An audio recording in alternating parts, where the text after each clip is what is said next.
all this is great. So what do we do? What next? What do we do in terms of CLM? We all have looked at doctors as A, B, C, or 3 classifications and 9 classifications and so on. One of the things that industry keeps telling me is that CLM is fine, we can capture interactions, we can capture feedback. How do I analyze such large volumes of data? Imagine a company with 500 MRs even, with 250 doctors each, or some 100, some 250 and so on. You very soon have hundreds of interactions to analyze.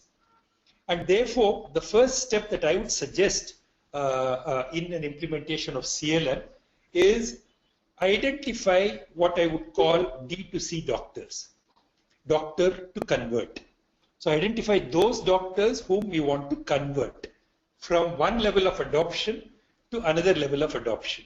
It could be from awareness to the first round of prescribing, or from a level of prescription to the next level. Whatever that is, let's identify those doctors. Maybe it's 20% of the population. Pick those doctors. They're not necessarily A category. They are the ones that you want to convert. Number 2, set very clear objectives, not just for the MR, but the entire team. Let's please remember that CLM is teamwork. If it doesn't work, we can't blame the MR. All of us have to take blame or take credit, whatever it is, including the area manager, the brand leader, the communications team, any other shareholders. And therefore, let's set ourselves clear objectives. In a fixed period, let's call it, for lack of any other term, let's say CLM cycle for a particular brand. Let's define what conversion we want to make happen in the field through a set of calls. If you browse on CLM in pharma, if you go to Google and do that, you will probably find my blog on the very first page or the second page. This is a blog that I did about a year back or 8-9 months back. And in that, if I remember right, I've used a term called call set. No MR, however magical his capabilities may be, can achieve conversion in one call. So I think we need patience. We need to define a set of calls, a period, a team that has to achieve the end objective. So in a call set, what do we want to achieve? The 4th step then is record carefully on your CRM tool what actions are being taken, what collaborations are happening, which are useful to record, so that you can subsequently take corrective steps to modify content, to modify delivery as you go on through the CLM cycle, which is a fixed period in which you want to achieve a certain conversion. That is the 4th step.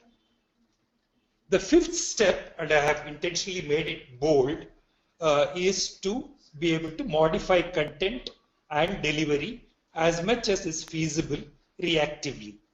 Mind you, this is not proactive. We are not going to go and change content just because we feel it's nice to change content. Yes, that can happen, but we are reacting to the physician's interactions with the MR, with the area manager, maybe sometimes even with those who go to the field and visit the physician along with the MR. So we are looking at content, we are looking at how to deliver, and we are looking at modifying that to improve our next round of interactions with the physician. The reason I made it bold is, but this is where e-detailing helps. In fact, if you look at all these 6 steps, this is the only step where e-detailing obviously gives a huge amount of advantage. The last thing, which we very often don't do, is to measure the returns. However crude the method is, whatever the assumptions are, because you are going to make consistently the same assumptions anyway. So relative conclusions, relative ROIs will still remain the same.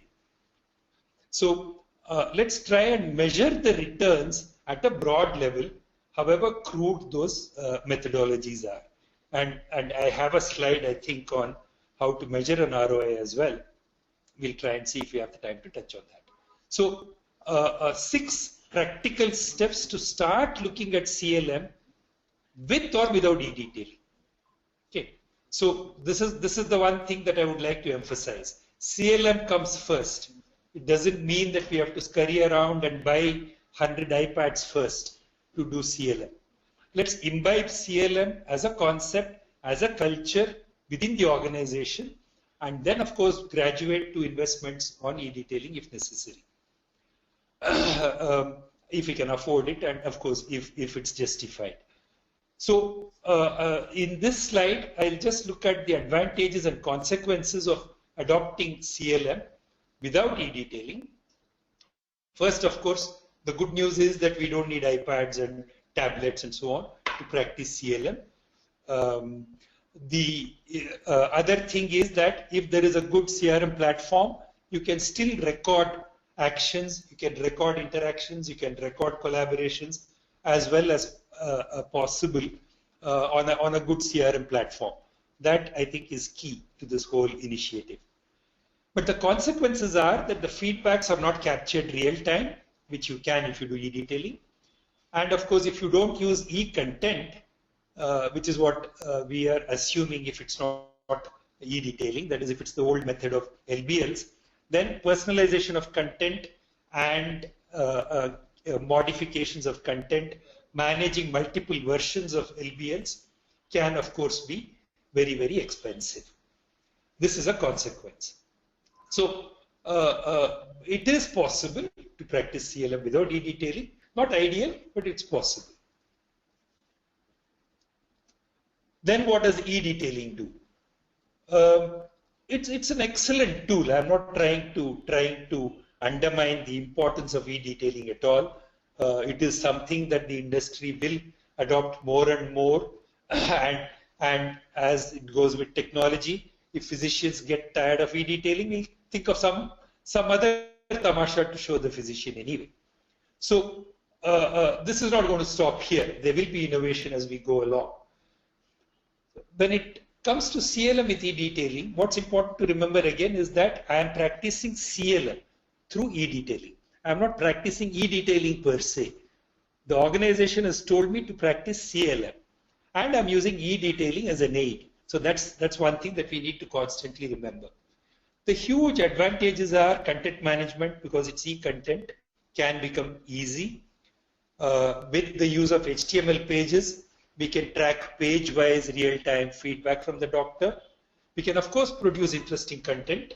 We can do PPTs, we can do good animated videos, and all that through these e-detailing presentations. So perhaps the doctor can be enticed to look at our content longer and stay on certain forms of content and certain pages longer, which means he has more attention that he has given us as a company. But then it comes at a cost. Per MR, tablet cost alone can range from 15K to 30-40K, depending on what kind of tablet you want to give. Unfortunately, we can't do e-detailing without a tablet, because on a smartphone, there's hardly anything that you can see. And I'm sure there'll be more innovation that comes through as time goes along, but this is one drawback currently, that there is an investment. And there is an investment in digitizing the content. When I was in the US last month, one of the larger companies that we deal with, I was talking to them, and one of the reasons the lady said, the SFE head there is a lady, and she was telling me that it's not just the iPads, we can afford iPads, but to keep producing HTML content constantly was becoming an expensive proposition.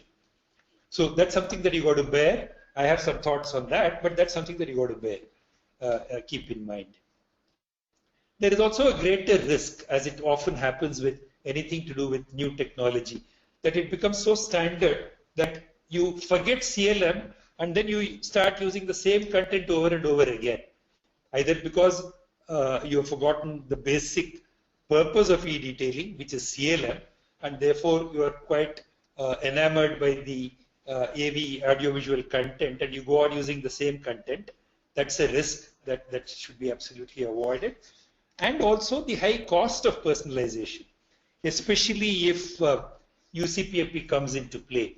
UCPMP, I personally spoke to the secretary concerned some time back, and my understanding is that if not in the next 6 months to 1 year, UCPMP will become an act.